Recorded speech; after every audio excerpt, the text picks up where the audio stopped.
நான் அதிகப்படுத்திக்கிறேன். பிளாஸ்டிக் நீங்கள் தான் போகிறீங்க, சாக்கடை விளையாடிக்கிறீங்க, இன்னைக்கு தான் நிற்கிறீங்க.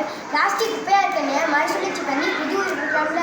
ஏண்டா காய்கறி கல்வியெல்லாம் கீழே போடாமல் உரமாக்கி தாவரங்கள் போடலாம்ல. ஏண்டா புதுசாக யோசித்து கழிவுகள் இல்லாமல் ஆக்கலாம்லடா. மீன்ஸ் இதெல்லாம் குப்பையில் போடாமல் அது காய வச்சு சிப்ஸு போட்டு சாப்பிடாமல. முட்டை உடனே தூக்கி போடாமல் அதுக்கு காய வச்சு அரைச்சி பவுடராக்கி கால்சியம் பவுடராக்கி சாப்பிடாமல. மருத்துவ கழிவுகள்லாம் சரியான முறையில் அப்புறப்படுத்தலாம்ல. வீட்டில் பயன்படுத்த தண்ணி இல்லைன்னா செடிகள் பயன்படுத்தலாம்ல. ஏண்டா என்ன பண்ணிட்டீங்கன்னா நானும் குறைஞ்சிருவேன், ஊரும் சுத்தமாக இருக்கும், யாரும் சுத்தமாக இருக்கும். எப்படி இருந்ததா இப்படி ஆயிடுச்சுன்னா பார்த்துக்கோங்க. கடைக்கு போகும்போது பிளாஸ்டிக் பேப்பரை எடுத்துட்டு போகாமல் மஞ்சள் பையை எடுத்துகிட்டு போங்க. பிளாஸ்டிக் பேப்பரில் எதுவுமே கொடுத்தா வாங்காதீங்க. நியூஸ் பேப்பரில் மடித்து கொடுத்தா மட்டும் வாங்க. பிளாஸ்டிக் வாட்டில் தண்ணி குடிக்கவே கொடுக்காதீங்க. இரும்பு பாட்டில்